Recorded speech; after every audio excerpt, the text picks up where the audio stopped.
छत्तीसगढ़ राज्य के दुर्ग संभाग के बालोद जिले में गुरुजी पंडित प्रदीप मिश्रा जी द्वारा मणिलिंग शिव महापुराण कथा शुरू हो गई है। आज 26 अगस्त मतलब दूसरे दिन की कथा पूर्ण हो चुकी है। यह 5 दिवसीय शिव महापुराण कथा है जो कि 25 से 29 अगस्त दोपहर के 2 बजे से लेकर 5 बजे तक आने वाली है, जिसका आनंद आप आस्था और यूट्यूब के माध्यम से प्राप्त कर रहे हैं। आज की कथा बहुत अधिक रोचक जानकारियों से भरपूर थी, जिसमें गुरुजी ने 4 प्रकार की रोटी होती है, किस प्रकार से होती है वह गुरुजी ने बताया है। साथ ही गुरुजी ने शिवलिंग पे जो आप जल चढ़ाते हैं वह भी 2 प्रकार का जल चढ़ाते हैं वह भी बताया है। साथ ही आज की कथा में गुरुजी ने 2 ऐसे नियम बताए हैं, 2 ऐसे नए उपाय बताए हैं जिसे आपको अपने जीवन में उतारना है। उनसे आपको क्या लाभ होगा उसकी जानकारी आपको इसी वीडियो के माध्यम से प्राप्त होने वाली है।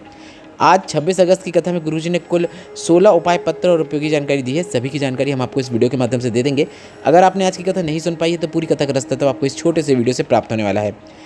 आज के वीडियो का प्रश्न बताने से पहले हम आपको कल के वीडियो का जो प्रश्न था उसका उत्तर बता दें। कल हमने आपसे प्रश्न किया था महाबलेश्वर ज्योतिर्लिंग किस राज्य में है, तो इसका सही उत्तर है महाबलेश्वर ज्योतिर्लिंग महाराष्ट्र राज्य में है। और आज के वीडियो का प्रश्न इस प्रकार है कि सावन के महीने के बाद कौन सा महीना आता है, सावन के बाद अगला महीना कौन सा होता है। आपके ऑप्शन इस प्रकार है, ए भाद्रपद, बी अश्विन, सी कार्तिक, डी ज्येष्ठ। आप इस प्रश्न का उत्तर अभी हमें कमेंट के जरिए भेज सकते हैं। हम इस प्रश्न का उत्तर आपको कल की वीडियो में जरूर बता देंगे। बढ़ते हैं आज की कथा की पहली जानकारी की ओर। कथा शुरू होते ही गुरुजी ने कहा, भगवान को पाने का कोई तरीका है तो वह है आपके मन की पवित्रता और निर्मलता। इसके बाद गुरुजी ने कहा, साबुन से आप शरीर का मैल साफ कर सकते हैं पर मन का मैल आप साफ नहीं कर सकते, और मन का मैल साफ करने का सिर्फ एक ही तरीका है, भगवान की भक्ति में, भगवान की शरणागति में जीवन यापन करना। बढ़ते हैं आज की कथा की दूसरी विशेष जानकारी की ओर। राजा विक्रमादित्य, राजा भोज, भगवान श्री राम जी, भगवान श्री कृष्ण जी, इन सभी का एक नियम था। वे शिवलिंग पर जल चढ़ाते थे, उसके बाद ही जल को ग्रहण करते थे और सिंहासन में बैठने से पहले वह शिवलिंग पर जरूर जल चढ़ाते थे। वह ऐसा इसलिए करते थे क्योंकि सिंहासन में बैठने के बाद उनसे कोई गलती ना हो, वह कोई ऐसा निर्णय न ले जो गलत हो, इसलिए वह ऐसा करते थे। बढ़ते हैं आज की कथा की तीसरी विशेष जानकारी की ओर। गुरुजी ने कहा, 2 तरह का जल चढ़ाया जाता है जो शिवलिंग पर चढ़ाया जाता है। एक वह जल होता है जो आप रोज़ मंदिर में जाकर चढ़ा रहे हैं, दूसरा वह जल होता है जो आपने देखा कि 4 माताएं या फिर 4 लोग जाकर शिवलिंग पे जल चढ़ा रहे हैं तो उनको देखकर आपका भी मन हुआ और आपने जल चढ़ाना शुरू किया।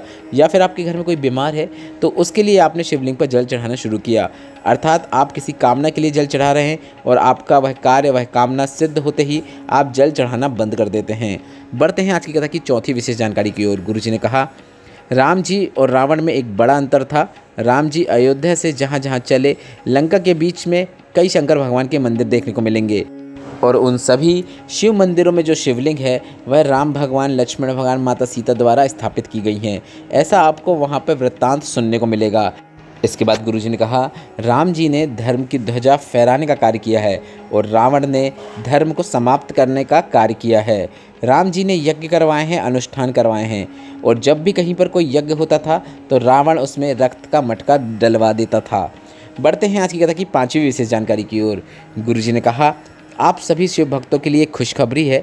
चंद्रयान 3 चंद्रमा के दक्षिण स्थल पर जहां पर उतरा है, उस स्थान का साइंटिस्टों ने जो नाम रखा है वह है शिव शक्ति पॉइंट। जहां चंद्रयान 2 गया था उस स्थान का नाम था तिरंगा पॉइंट, और शंकर की कृपा से चंद्रयान 3 ने सही लैंडिंग कर ली है, इसलिए इस स्थान का नाम शिव शक्ति पॉइंट रखा गया है। यह जानकारी आज की कथा में गुरुजी ने दी है। बढ़ते हैं आज की कथा की 6वीं विशेष जानकारी की ओर। गुरुजी ने कहा, अगर आपके घर का कोई एक सदस्य भी शिवलिंग पर जल चढ़ा रहा है, थोड़ा सा जल को प्राप्त करके उसका घर में सिंचन कर रहा है, मतलब थोड़ा सा जल को छींट रहा है घर पे, एक बूंद भी जल अपने पानी के पात्र में मिला देता है, तो इसी में जीवन की श्रेष्ठता है। बढ़ते हैं आज की कथा की 7वीं विशेष जानकारी की ओर। राम कुमार वर्मा जी पत्र लिख रहा है जिसमें उन्होंने लिखा, गुरुजी सारी मेडिकल की जांच लगा रहा हूं। 2019 में तबीयत खराब हो गई और बड़ी बीमारी हो गई थी। बहुत घबरा गए थे कि इसके बाद क्या कैसे करेंगे। इसके बाद मैंने आपकी कथा सुनना शुरू किया। आपकी जितनी भी कथा पंडाल में होती थी सभी कथा मैंने पंडाल में जाकर सुनी, कोई कथा नहीं छोड़ी। और मैंने कथा पंडाल में यही कामना की थी कि जब तक मेरी जो बीमारी है वह ठीक नहीं हो जाती तब तक ऐसे ही कथा पंडाल में जाकर कथा सुनता रहूँगा। और मेरी इतनी बड़ी बीमारी ठीक हो गई है जो मैं बता भी नहीं सकता हूँ। उसी का आभार व्यक्त करने में कथा पंडाल में आया हूँ। बढ़ते हैं आज की कथा की 8वीं विशेष जानकारी की ओर। जानकी जी पत्र लिख रहे हैं जिसमें उन्होंने लिखा, तिल्दा नेवरा की कथा मैंने सुनी थी, कथा पंडाल में बैठकर सुनी थी। मेरी बहन की सरकारी नौकरी नहीं लग रही थी, तो गुरुजी आपने जैसा बताया है, कथा पंडाल में बैठकर कथा सुनने से और वहाँ पर बैठकर मनोकामना करने से वह मनोकामना शीघ्र पूरी होती है। तो मैंने भी मेरी बहन को कथा सुनने के लिए बुला लिया और कथा पंडाल में बैठकर हमने कथा सुनी और मनोकामना कर ली। पशुपतिनाथ व्रत भी किया और सरकारी नौकरी लग जाए ऐसी कामना किया। और बाबा की कृपा का क्या वर्णन करें, मेरी बहन की शिक्षक के वर्ग 2 में चयन हो गया है, उसी का आभार व्यक्त करने में कथा पंडाल में आई हूँ।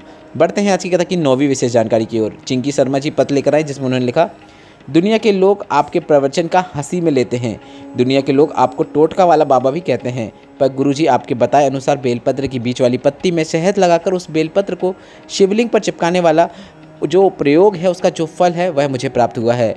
9 वर्ष हो गए थे सीए का एग्ज़ाम देते देते, पर सफलता प्राप्त नहीं हो रही थी, और बाबा की कृपा से अब मेरा सीए का एग्ज़ाम क्लियर हो गया है, उसी का आभार व्यक्त करने में कथा पंडाल में आई हूँ। बढ़ते हैं आज की कथा की 10वीं विशेष जानकारी की ओर। गुरुजी ने कहा, रोटी 4 तरह की होती है। पहली वह रोटी होती है जो माँ के हाथ की रोटी होती है, जिसमें ममता, वात्सल्यता, करुणा होती है, जिससे पेट तो भरता है पर मन नहीं भरता है। दूसरी रोटी होती है पत्नी के हाथ की रोटी, जिसमें समर्पण होता है, जिसमें अपनापन होता है। वह रोटी पेट भी भरती है, मन भी भरती है, जो दिल से बनाकर दिल से खिलाती है। तीसरी होती है बहू और बेटी के हाथ की रोटी। यह कर्तव्य की रोटी होती है, जो हमें हमारे विचारों को बदलने का सिखाती है। यह रोटी पेट भी भरती है और मन भी भरती है। चौथे नंबर की रोटी होती है वह रोटी जो काम वाली या फिर नौकरानी के हाथ की रोटी होती है, जिससे ना ही मन भरता है ना ही पेट भरता है। आपको भगवान से बोलना है, अगर मुझे ऊपर की 3 प्रकार की रोटी नहीं मिल पा रही है, तो मुझे किसी गुरु के द्वार की रोटी मिल जाए, ऐसी कृपा करें जिसी में आनंद है। बढ़ते हैं आज की कथा की 11वीं विशेष जानकारी की ओर। गुरुजी ने कहा, उस घर के भोजन में कभी भी स्वाद नहीं आ सकता जिस घर में एक बहू आती है, सब्जी काट के चली जाती है, दूसरी बहू आती है, सब्जी को बघार के चली जाती है, तीसरी बहू आती है, सब्जी बघरने के बाद गैस को बंद करके चली जाती है, चौथी बहू आती है, आटा गूँथ के चली जाती है, 5वीं बहू आती है, वह अपने पति के लिए रोटी बनाकर चली जाती है। ऐसे घर के भोजन में कभी भी स्वाद नहीं आ सकता।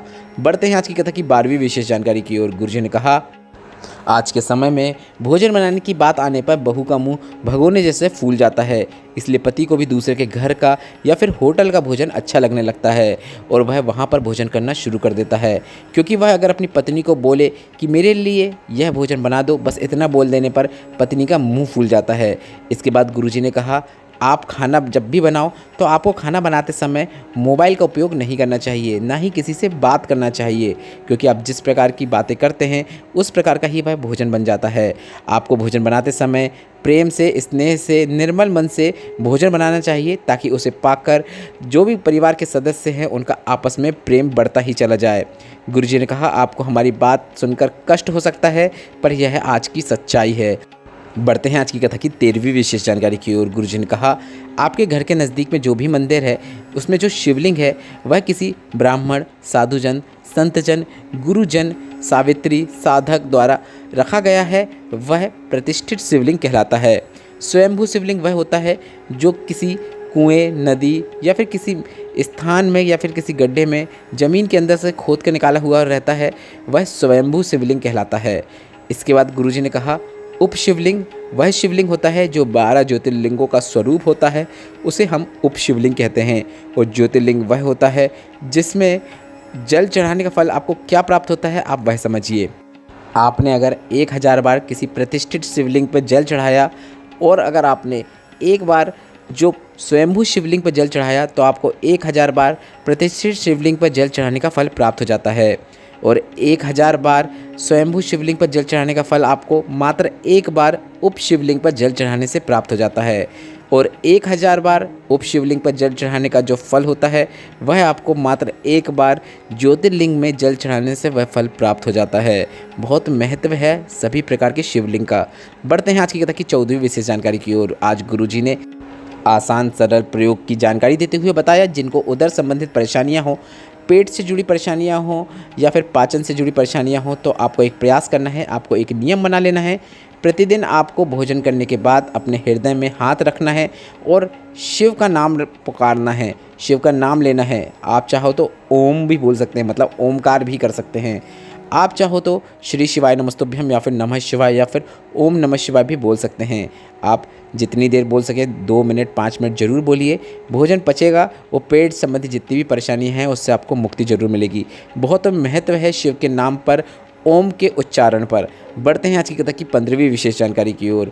गुरुजी ने बताया, भगवान की शरणागति प्राप्त करने के लिए, कृपा प्राप्त करने के लिए आपको अपने जीवन में एक नियम बना लेना चाहिए। मतलब यह आज गुरुजी ने जो नियम बनाने को कहा है सभी से, वह हम आपको बता रहे हैं। गुरुजी ने कहा, आप या तो 1 लोटा जल रोज़ शिवलिंग पर चढ़ाना शुरू करें, या फिर 1 चावल का दाना, या फिर 1 बेलपत्र, जो आपसे बन सके। एक नियम बना लीजिए और भगवान की शरणागति प्राप्त करने के लिए उस नियम को रोज़ अपने जीवन में उतारने का प्रयास करें। बढ़ते हैं आज की कथा की 16वीं और अंतिम विशेष जानकारी की ओर। गुरुजी ने कहा, आजकल बॉटल भी बहुत विचित्र बन गई है। बचपन से लेकर अंत समय तक साथ नहीं छोड़ती है। बचपन में आप दूध की बोतल में दूध पीते हैं, स्कूल गए तो आप पानी की बोतल का उपयोग करते हैं, कॉलेज में गए तो आप कोल्ड ड्रिंक की बोतल का उपयोग करते हैं, और उसके बाद आप कौन सी बोतल का नंबर आया है वह हम नहीं कह रहे हैं, गुरुजी ने नहीं कहा है, पर आप समझ सकते हैं गुरुजी किस बोतल की बात कर रहे हैं। और गुरुजी ने कहा, वह बोतल आपके जीवन को नष्ट कर देती है और अंत समय जब चलता है तो आप ग्लूकोज की बोतल का उपयोग करते हैं। इस वीडियो में बताए गए उपायों से संबंधित अगर अभी भी आपके मन में कोई प्रश्न हो तो वे प्रश्न आप कमेंट के जरिए पूछ सकते हैं। और आज की कथा से अगर आपको भी आनंद की प्राप्ति हुई है तो इस वीडियो को लाइक करके कमेंट बॉक्स में हर हर महादेव टाइप करना मत भूलिएगा। श्री शिवाय नमस्तुभ्यम। हर हर महादेव।